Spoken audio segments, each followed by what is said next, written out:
The NFC North isn't just the best division in football right now. It might be the best division start ever in history through the first 6 weeks. Let's talk about all of our siblings. Welcome to the Locked On Vikings podcast.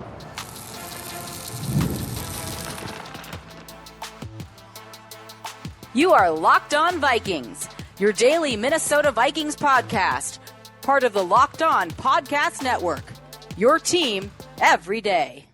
What's going on, everybody? Welcome to the Locked On Vikings podcast, where we're always trying to learn something new. It's part of the Locked On Podcast Network, your team every day. And thank you so much for making Locked On Vikings your first listen of the day, each and every day. I appreciate you all so very much. You can find the Locked On Vikings podcast wherever you find your favorite shows. You can just search out Locked On Vikings. You can also find the show on YouTube or on Amazon Fire and Roku if you download the Locked On Minnesota Sports app. Today's episode is brought to you by PrizePicks. Go to prizepicks.com/LockedOnNFL and use code LockedOnNFL, all lowercase, to win $50 instantly when you play $5. The Vikings had a bye week this weekend, so no game recaps, no crazy ref controversies to go over or anything like that. Instead, what I'm going to guess most of us did was wake up at maybe it was 8 o'clock if you're in Central Time. For me, it was I did not watch the Bears game. I slept in. But wake up maybe in the middle of Bears-Jaguars to see the Bears absolutely dunking on the Jags. Then during the noon window, watching the Packers absolutely crush the Cardinals. And then during the afternoon window, watching the Lions walk into Jerry World and embarrass the Cowboys on a level that I can't say I remember. Both, the margin of victory, but also the level of disrespect in that game. Was, goodness gracious, I don't know what you're doing right now if you're a Cowboys fan, but they basically shoved those nerds in a locker. So it's difficult not to look at this season where the Vikings are off to this awesome start and go, oh my God, how annoying is it that every other team in the division is also so good? But here's the deal, and here's where I'm going to take this.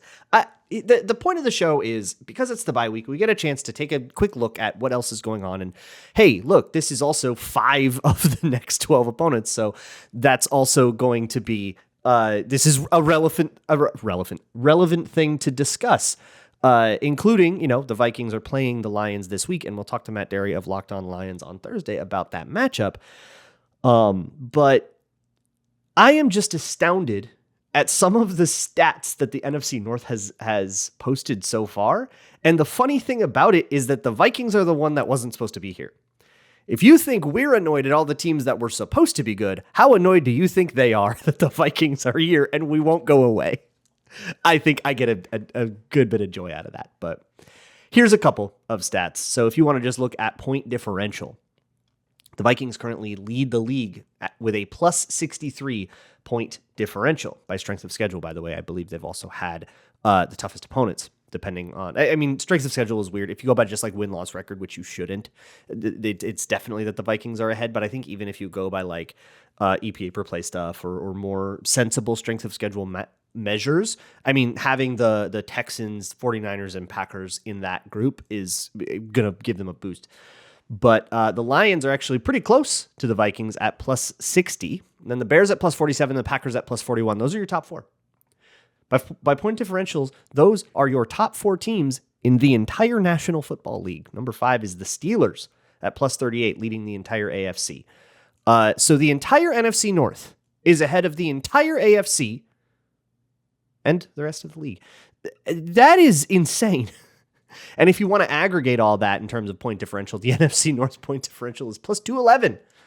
The next closest is the AFC West at plus 20. Now, to be perfectly fair about some of that, the NFC North has not played itself much yet, right? It's hard for a division like the AFC West to get ahead when they've already had, Chiefs Chargers. They've already had Chargers Broncos, and they've actually had a lot of divisional games.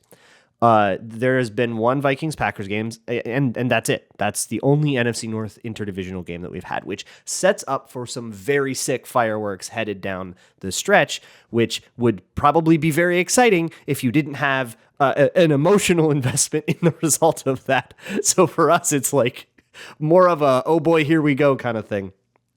But it'll be exciting. These are 4 teams that have proven quite a lot. Some, I think, have more left to prove than others. that are all going to beat the crap out of each other now over the next 3 months, and only one of them gets to have home playoff games. So the stakes are very high. But as it stands right now, like, you could see all three of the other teams in wild card spots, and just like the entire NFC North making the playoffs. Like, that is possible, and maybe even a favored outcome, depending on how many permutations you're willing to entertain. So what I wanted to do today was look at the NFC North through the eyes and with the help of the lovely local experts we all have here on the Locked On Network, with Lauren Cox over at Locked On Bears, Peter Bukowski of Locked On Packers, and Matt Derry of Locked On Lions. Check in with them and the vibe around the team, and exactly trying not to be too much of a Vikings homer about it, which is something that we can fall into when we start talking about rival teams. All we want to do is tear them down. But really, I want to get a sense for the identity of these teams and what kind of challenges they will present when the Vikings eventually do meet up with them. So let's kick it off with the team that the Vikings have already played once, the Green Bay Packers, who have essentially dunked on two teams since they lost to the Vikings at home. And after that game against the Rams, Peter Bukowski, who was actually in LA, went into the Packers locker room and spoke a little bit about their defense. You got Javon Bullard and Evan Williams, two rookies out there who can also play a little bit of everywhere just like you. Like, how much does that free you up to just make they special every play? Yeah, they special. Bull and Evan, both special players, special for our team, and they're going to be special in this league. They're super smart. They're able to play wherever. They could play both safeties. They could play the nickel position. They could play the dime back position. So just that versatility between them has given us all, opportunities to be able to be in different places and make plays from different areas. The Packers have had a lot of success from their secondary. They've been generating a lot of turnovers from their secondary. And because we've already seen them, we can kind of see where they're at. Now, if I wanted to do the rival thing and try to tear them down, I see a lot of Jordan Love highlights look really similar to the highlight and low light reel from their game against the Vikings. A lot of it, there was one in this Cardinals blowout to Romeo Doubs where there was a little bit of pressure, back foot, and he just chucked up a prayer. And to my eye, the way it looked like to me, it looked like Romeo Doubs was running a go route down the red line. The red line is a sort of colloquial thing for on the field. If you ever look at a practice field, that red line that's like 5 yards in from the sideline or 3 yards in from the sideline or whatever it is, that's there to help receivers kind of get a sense for where they are on the sideline. It's kind of help them practice targeting those routes and to help quarterbacks practice targeting those routes. When they run those go routes or when they throw those go routes, if they're just throwing to air, they're just throwing to nobody, they're probably looking to see how close it lands to that red line on the practice field. So if you kind of imagine that red line on the field, that's basically where you want that thing to be. And the ball that Romeo Doubs caught was closer to like the pylon. So my understanding is that that's not where you wanted it to be. A lot of people are talking about that as like this really, oh my God, what a crazy throw. And I think it was actually a better play from Doubs than it was from Jordan Love, but they had that whole thing with Romeo Doubs, and that I think was a big moment for them, where Doubs had this, I'll call it this episode, I guess is the word I'll use for it, where he gets suspended for the Rams game, and it's this whole drama thing, and then he comes back and he actually has a really effective day against the Cardinals.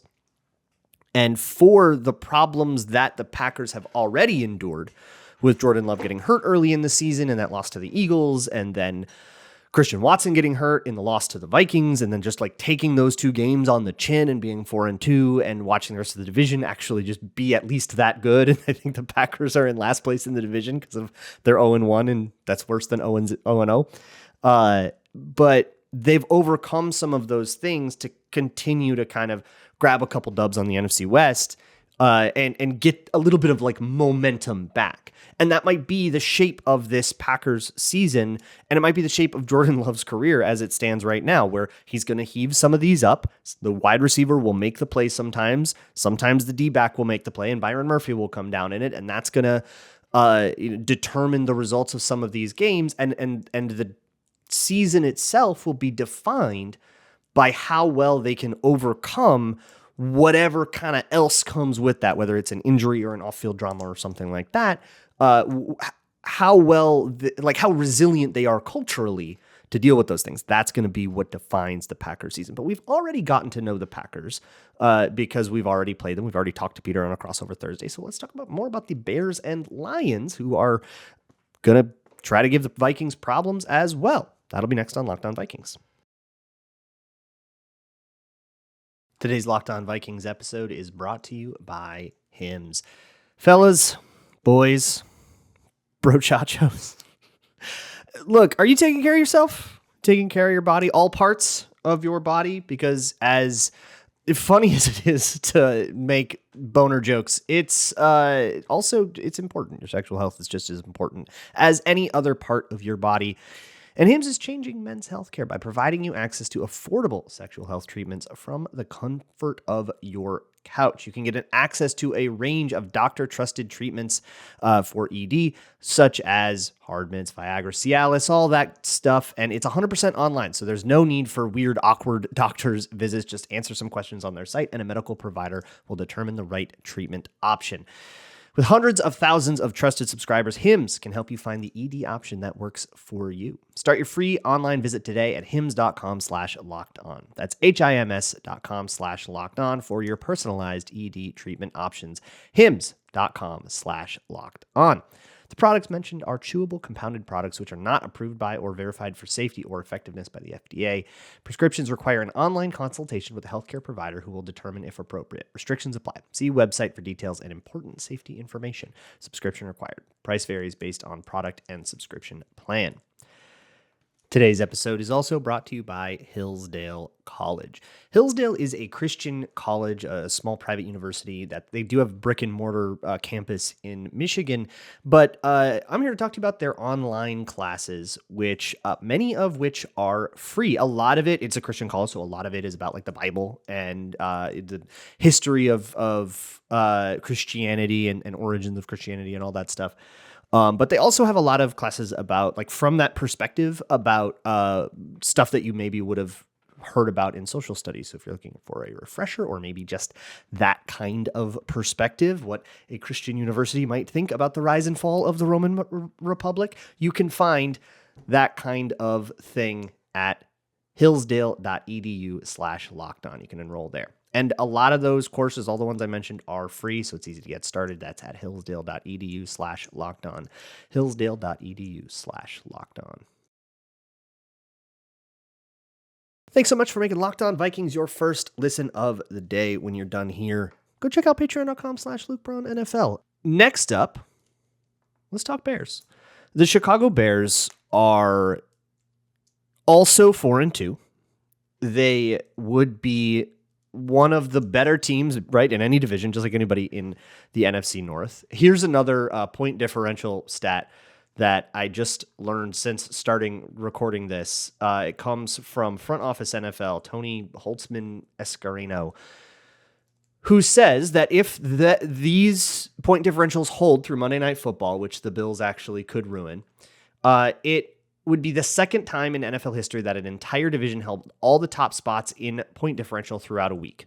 The other would be the West Division in 1942, which was held by the Lions, Bears, Packers, and Chicago Cardinals, which the Chicago Cardinals back in the 50s actually did flirt with becoming the Minneapolis Cardinals.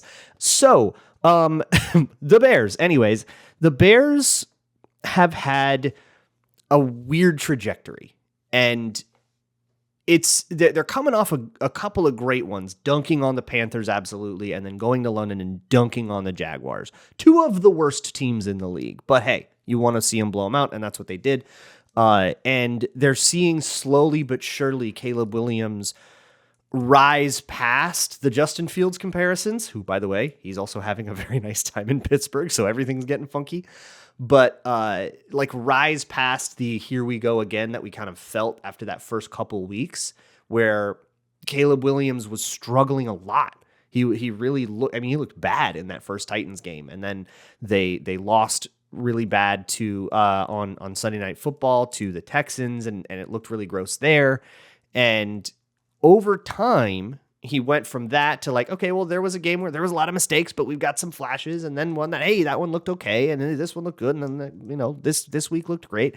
And it's growing into something. It's a young team kind of coming into its own. That's the vibe that I get about the Chicago Bears. So the Bears absolutely mollywop the Jaguars in London. And here's Lauren Cox to talk about that.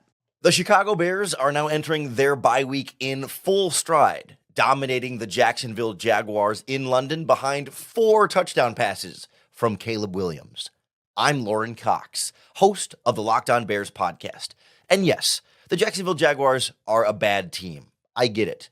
But good teams are supposed to dominate bad teams, whereas average teams play down to the level of bad teams on their schedule. And the Bears kicked butt throughout this game.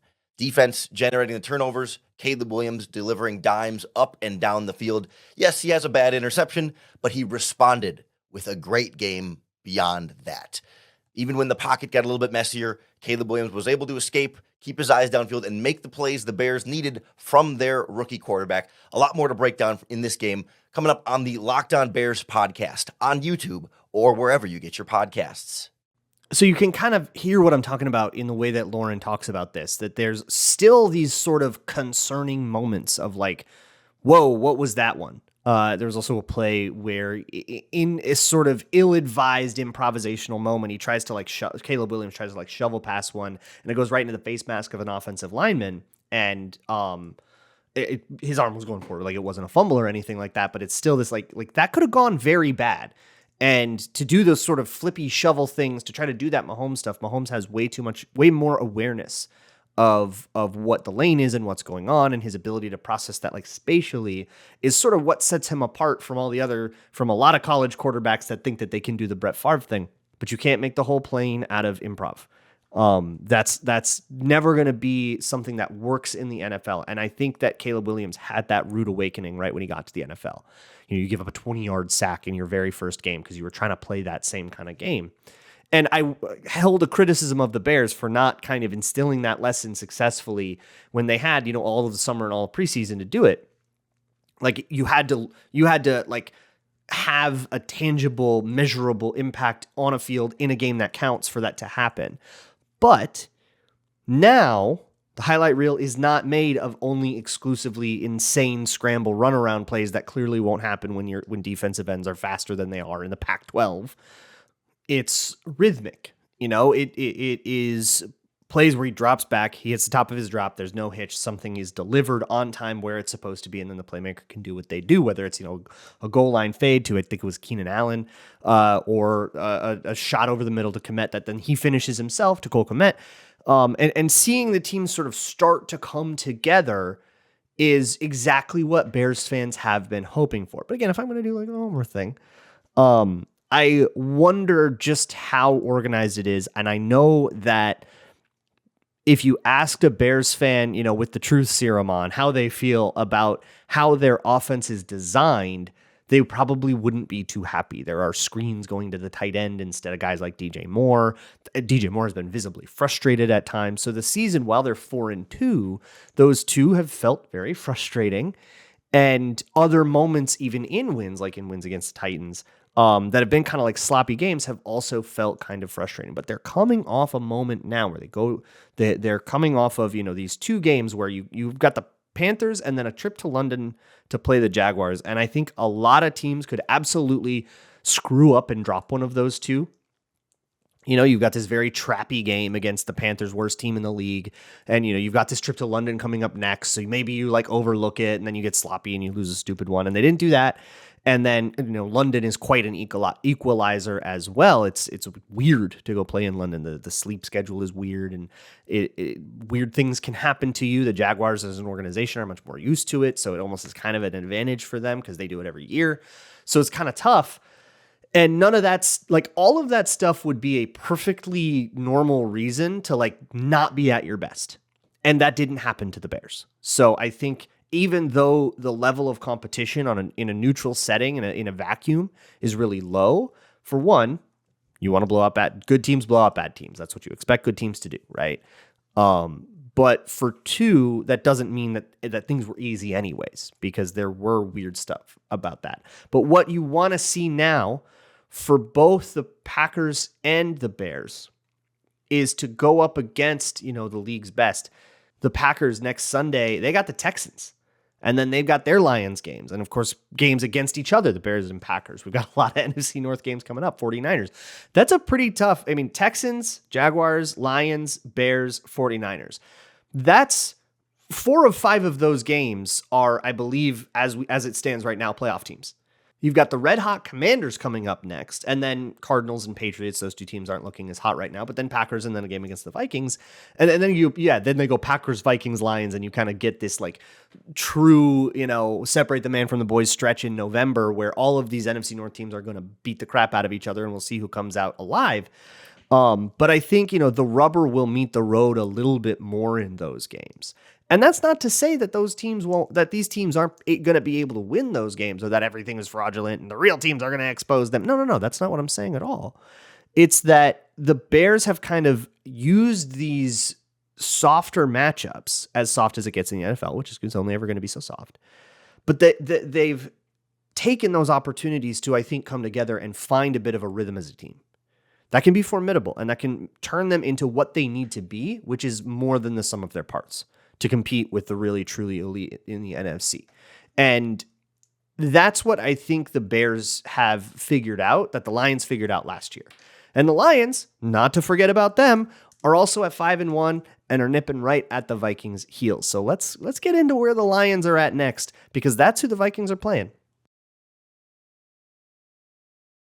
Today's episode of Locked On Vikings is brought to you by PrizePicks, the best way to play daily fantasy football outside of the Hell League in which I am imprisoned. I don't even play traditional fantasy football anymore. It stopped being interesting to me a long time ago, but daily fantasy, because you can kind of pick your spots every week and be really nimble about that, has become a lot more interesting to me. And I love using PrizePicks because you just have to pick a few of the things that you like for your lineup. You don't have to fill out an entire lineup like a lot of DFSs. No, you can just pick whether you think Justin Jefferson will do better or worse than 83.5 yards against the Lions or whatever the number is.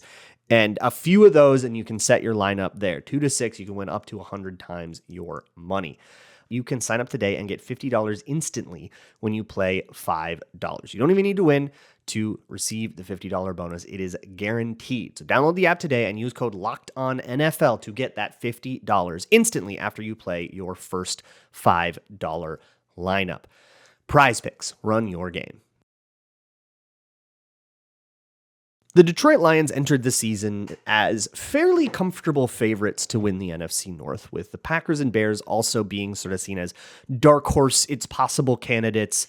But the Lions really came in owning the joint. Right now, the Vikings are now the odds-on favorite to win because they're leading the NFC North. But a lot of stuff could change when the Vikings play the Lions. We'll have a lot of time later in the week to get into the details of those matchups. But where the Lions are at right now, after absolutely whipping the Dallas Cowboys, they went into that game mad. If you remember the controversy from last year over Dan Skipper reporting eligible and this whole thing, where the ref, I think he didn't announce it right or something like that. And so the wrong guy was downfield and it turned into a flag and it took off a touchdown. That would have been the difference in the game. And it was a total hose job, right? And so they had billboards and all this. It's been this major moment in Detroit. So when Detroit came back to Dallas, they had a point to prove. I love this. I like the next red-blooded Minnesotan, I wish ill upon the Detroit Lions. And I wish ill upon the Chicago Bears and the Green Bay Packers. But I can appreciate good hating when I see it.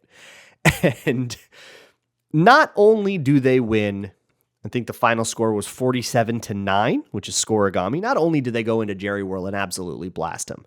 I mean, you got Cowboys fans leaving in the middle of the third quarter. Not only do you blast them at home, but you have a whole bunch of tricksy O-line plays, which is something that Dan Campbell does a lot. You might remember a couple years ago, they iced a game against the Vikings with a pass to Penei Sewell. I remember that one. I think they've dialed it up in the playoffs as well last year. They've done this for a while, but they pulled out everything. They wanted O-line eligible to be their identity in this game. And it's so funny because it's very Lions in the way that the Lions play with this eternal chip on their shoulder from 50 years of being a laughingstock. And this nobody believes in us thing, which doesn't quite land the same this year because they were sort of like a Super Bowl contender everyone agreed upon. But they still have this Detroit versus everybody attitude that they bring in, this grit, right? It's very Dan Campbell, but also that they are as prolific as Jared Goff has been. They are a running team. They identify themselves as a running team. And so 6 O-line actually is like a valid thing for them to do with David Montgomery and Jahmyr Gibbs, and let's just run it down their throats. They've had, this breakout from Jameson Williams and, even kind of taking a lot of the spotlight away from Amon-Ra St. Brown and like Sam Laporta, who you kind of thought were going to be the guys, but now it's Jameson Williams' time. It's David Montgomery's time. They're getting a lot out of Tim Patrick, right? And they're playing this complete thing. That's kind of why I think about the way that the Lions sort of came together last season and really figured out how to be a team, how to be a unit, who they were supposed to be is, I think, the moment the Bears are going through now. And the test will be, the Lions passed this test when they beat the Chiefs week 1. The test for the Bears is going to be these next couple tough games. When, they too will have to play against the 49ers, right? They already lost against the Texans. So there'll be some tough games, plus tough games in the division for them.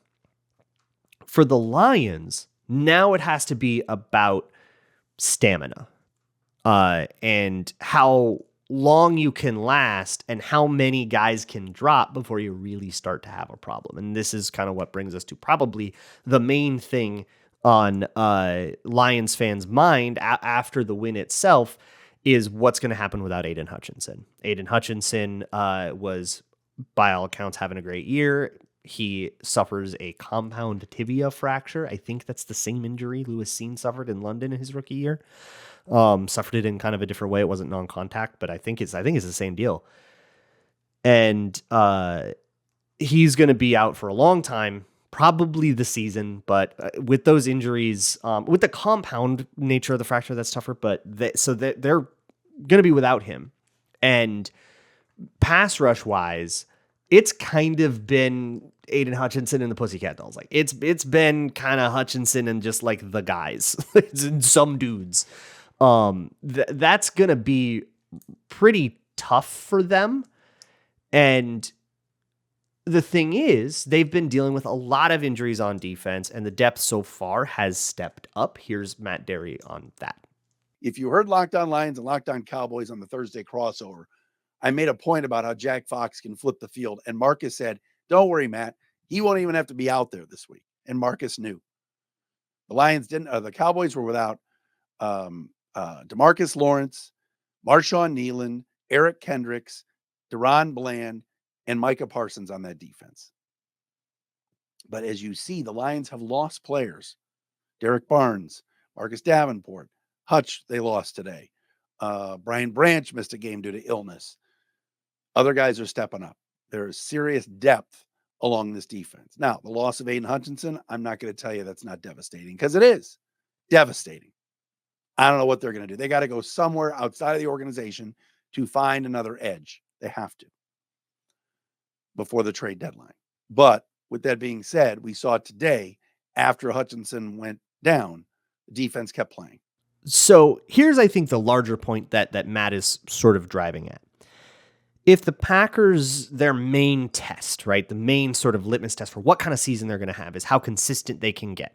How consistently can they play? Can they go through 17 games without having a total catastrophe on their defense, or without having a 4-interception Jordan Love game? How much consistency can you get? And if it is for the for the Bears, it's how can you figure out the identity of this team, and does that work against true contenders, right? That's going to be the thing for the Bears, right? Is can we figure out what our formula is, and is that a good formula that we can really rely on? For the Lions, the questions are bigger. They're higher minded. We talk a lot about on this show. I've talked a lot about tanking, right?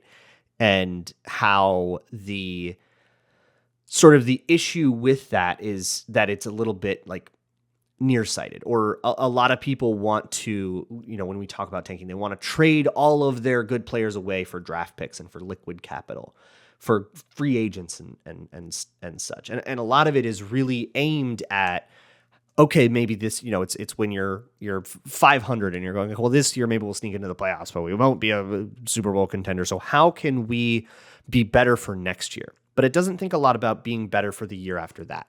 And I think it's even more acute when you look at, the idea of going all in. Like a lot of people are going to ask, I bet I'll get a question in the mailbag that's like, who should they trade for at the deadline? I've gotten one every week, right? Who should they trade for at the deadline? And if you're going to trade for 8 games of somebody, you better be sure that this year is going to be the year. And Vikings fans of all people should know that, right? We saw 2009 happen. And you get a couple of bad ref calls, a couple of bad bounces on a fumble, and suddenly you're losing in overtime to the Saints and your season's over. And guess what? That was it. That was the one chance that unit had. The years before, the only other time they were in the playoffs was 2008, and they weren't quite ready yet. And then 2010 was a disaster. And by 2 years later, they were a totally different unit.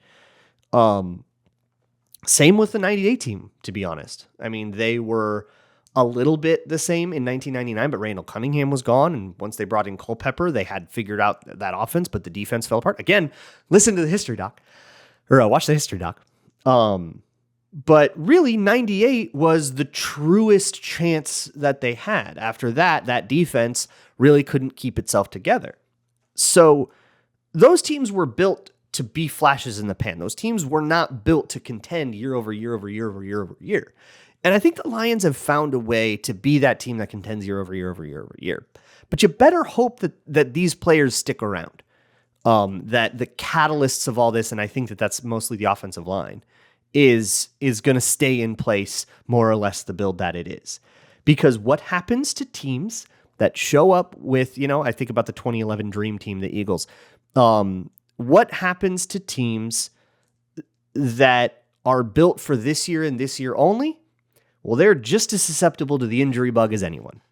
And that is what has bit the Lions. So as with all teams, there comes a tipping point where just too many guys have gotten hurt and we can't compete anymore. That happens to everybody. That happened bad to the Vikings in 2016. That happened bad to them in 2020. We've seen those years. The Lions have seen plenty of those as well back in their history.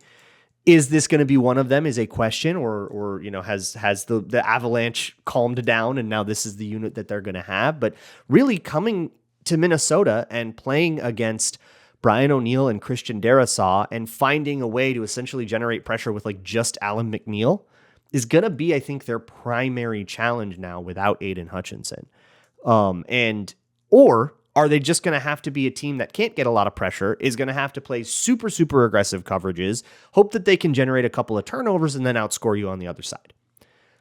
It's going to be a really interesting matchup to break down when we get to that point. But as I look at these NFC North teams, I think a lot of those questions, not to be egocentric about it, but a lot of those questions boil down to how are they going to do against the Vikings? And the Packers already had a bad answer to one of those, right? But when they play in week 17, when they play in US Bank Stadium, are they going to have found that consistency by then? Because if they are, that's going to be a really tough game. Will the Bears formula work against a better team a la the Minnesota Vikings? And the Vikings, I think, are going to really test that depth of the Lions. And so I think about it, if you're annoyed with how good the NFC North is now that the Vikings have, are having like a surprise good season. For once, the surprise is happy, but the whole division is great and you're annoyed by that. Remember, we're not trapped in here with them. They're trapped in here with us. Twitter Tuesday tomorrow. I will get your questions via email at lockedonvikingspodcast@gmail.com or via the Google form in the show notes. So you can hit me there. You can also hit me up on Twitter at Luke Braun NFL. I will see you all tomorrow. And as always, Skol.